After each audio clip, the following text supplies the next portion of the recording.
जय श्री राम भक्तजनों, आप सभी का स्वागत है श्री रामचरितमानस कथा के वार्षिक पाठ के 219वें दिन की कथा में। वार्षिक पाठ में हम प्रतिदिन 3 दोहे पढ़ते हैं, जिससे हमारी संपूर्ण रामायण 1 वर्ष में पूर्ण हो जाती है। जिन भक्तजनों पे समय की कमी रहती है, वे प्रतिदिन मात्र 10 से 15 मिनट देकर रामायण पाठ करके अपने जीवन को सफल, सुखमय व मंगलमय बना सकते हैं। पाठ आरंभ करने से पूर्व हम शिव शंकर भोलेनाथ पार्वती माता को प्रणाम व आह्वान करते हैं कि वे भी हमारे पाठ में सम्मिलित हों। तत्पश्चात सभी गुरुजनों, सभी देव देवताओं को प्रणाम व आह्वान करते हैं कि वे भी हमारे पाठ में सम्मिलित हों। बोलो जय बजरंगबली की जय, श्री रामचंद्र की जय, जय दुर्गे माता की जय, सूर्य नारायण भगवान की जय, श्री लक्ष्मी नारायण नमः, जय सरस्वती माता की जय, श्री गणेशाय नमो नमः, जय तुलसीदास जी की जय। तो शुरू करते हैं आज की कथा का पाठ। रामो सने सकोच बस कह सह सोच सुरराजो, रचहु प्रपंच ही पंच मिली नाही तभयउ अकाजो, मंगल भवन मंगल हारी द्रवौ दशरथ अजय बिहारी। देवराज इंद्र सोच में भरकर कहने लगे कि श्री रामचंद्र जी तो स्नेह और संकोच के बस में हैं, इसलिए सब लोग मिलकर कुछ प्रपंच अर्थात माया रचो, नहीं तो काम बिगड़ा ही समझो। सुर ने जो मेरी शारदा सराही, देवी देवी शरणागत पाही, फेरी भरत मती करी निज माया, पालू विबुध कुल करी छल छाया। देवताओं ने सरस्वती का सिमरन कर उनकी सराहना अर्थात स्तुति की और कहा, हे देवी देवता आपके शरणागत हैं, उनकी रक्षा कीजिए। अपनी माया रचकर भरत जी की बुद्धि को फेर दीजिए और छल की छाया कर देवताओं के कुल का पालन अर्थात रक्षा कीजिए। विबुध विनय सुनी देवी सयानी, बोली सुर स्वारथ जड़ जानी, मोसन कहु भरत मति फेरो, लोचन सहस न सूझ सुमेरु। देवताओं की विनती सुनकर और देवताओं को स्वार्थ के वश होने से मूर्ख जानकर बुद्धिमती सरस्वती जी बोली, मुझसे कह रहे हो कि भरत जी की बुद्धि पलट दो, 1000 नेत्रों से भी तुमको सुमेरु नहीं सूझ पड़ता। विधि हरि हर माया बड़ी भारी, सो न भरत मति सकई निहारी, सोमति मोही कहत करु भोरी, चंदनी कर की चंड कर चोरी। ब्रह्मा विष्णु और महेश की माया बड़ी प्रबल है, किंतु वह भी भरत जी की बुद्धि की ओर ताक नहीं सकती। उस बुद्धि को तुम मुझसे कह रहे हो कि भोली कर दो, बुलावे में डाल दो। अरे चांदनी कहीं प्रचंड किरण वाले सूर्य को चुरा सकती है। भरत हृदय सिय राम निवासो, तहें की तिमिर जहें तरिणी प्रकाशु, अस कही सारद गई विधि लोका, विबुध विकल निशी मान हूँ को का। भरत जी के हृदय में श्री सीताराम जी का निवास है, जहाँ सूर्य का प्रकाश है वहाँ कहीं अंधेरा रह सकता है। ऐसा कहकर सरस्वती जी ब्रह्मलोक को चली गईं। देवता ऐसे व्याकुल हुए जैसे रात्रि में चकवा व्याकुल होता है। सुर स्वारती मलिन मन कीने कुमंत्र कुठाटो, रची प्रपंच माया प्रबल भय भ्रम, अरति उचाटो, मंगल भवन मंगल हारी द्रवौ दशरथ अजय बिहारी। मलिन मन वाले स्वार्थी देवताओं ने बुरी सलाह करके बुरा ठाट षड्यंत्र रचा, प्रबल मायाजाल रच कर भय भ्रम अप्रीति और उच्चाटन फैला दिया। करिए कुचाली सोचत सुरराजो, भरत हाथ सबो काजु अकाजो, गए जनकु रघुनाथ समीपा, सन माने सब रघुकुल दीपा। कुचाल करके देवराज इंद्र सोचने लगे कि काम का बनना बिगड़ना सब भरत जी के हाथ है। इधर राजा जनक जी मुनि वशिष्ठ आदि के साथ रघुनाथ जी के पास गए। सूर्य कुल के दीपक श्री रामचंद्र जी ने सबका सम्मान किया। समय समाज धर्म अविरोधा, बोले तब रघुवंश विरोधा, जनक भरत संवाद सुनाई, भरत कहावती कही सुन सुहाई। तब रघुकुल के पुरोहित वशिष्ठ जी समय समाज और धर्म के विरोधी अर्थात अनुकूल वचन बोले।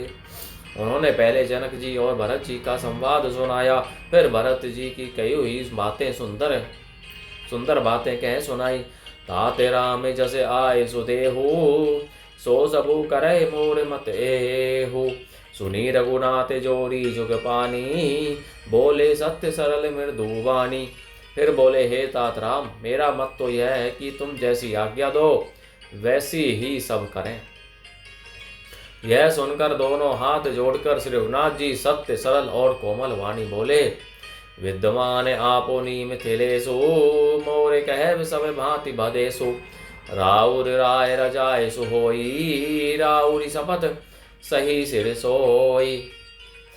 आपके और मिथिलेश्वर जनक जी के विद्यमान रहते मेरा कुछ कहना सब प्रकार से भद्दा अर्थात अनुचित है।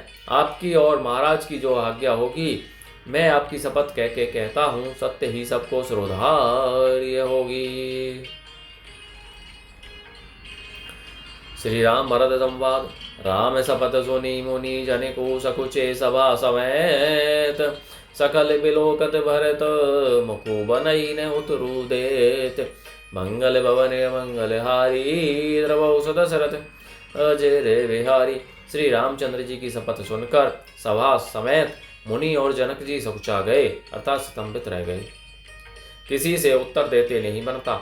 सब लोग भरत जी का मुंह ताक रहे हैं। सभा सकुच बस भरत निहारी, राम बंधु धरी धीर जुभारी, कुसमो देखी सनेहु संभारा, बढ़त बिंदे जिमी घट जिनिवारा। भरत जी ने सभा को संकोच के वश देखा। राम बंधु भरत जी ने बड़ा भारी धीरज धर कर और कुसमय देख कर अपने उमड़ते हुए प्रेम को संभाला, जैसे बढ़ते हुए विंध्याचल को अगस्त जी ने रोका था। शोक कनक लोचन मति छोनी, हरि बिमल गुण गण जग जोनी। भरत विवेक बरा विशाला, अनानायास उदरिते ही काला। शोक रूपी हिरण्याक्ष ने सारी सभा की बुद्धि रूपी पृथ्वी को हर लिया। जो विमल गुण समूह रूपी जगत की योनि अर्थात उत्पन्न करने वाली थी, भरत जी के विवेक रूपी विशाल वराह रूप धारी भगवान ने शोक रूपी हिरण्याक्ष को नष्ट कर बिना ही परिश्रम उसका उद्धार कर दिया। करे प्रणाम सब कहें करे जोरे, रामो राव गुरु साधु निहोरे। क्षमव आजो अति अनुचित मोरा, कहूँ बदन मृदु बचन कठोरा। भरत जी ने प्रणाम करके सबके प्रति हाथ जोड़े तथा श्री रामचंद्र जी, राजा जनक जी, गुरु वशिष्ठ जी और साधु संत सबसे विनती की और कहा, आज मेरे इस अत्यंत अनुचित प्रताप को क्षमा कीजिएगा। मैं कोमल अर्थात छोटे मुख से कठोर दृष्टतापूर्ण वचन कह रहा हूँ। ये जो मेरी शारदा सुहाई, मानस ते मुख पंकज आई, विमल विवेक धर्म नय साली, भरत भारती मंजू मराली। फिर उन्होंने हृदय में सुहावनी सरस्वती जी का स्मरण किया। वे मानस से उनके मन रूपी मान सरोवर से उनके मुखार बिंद पर आ विराजी।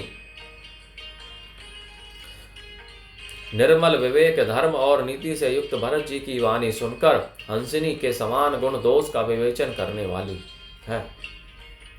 निरकी विवेक विलोचन ही, शिथिल सने समाजू, करी प्रणाम बोले भरतो, सुमेरी सिय रघुराजू।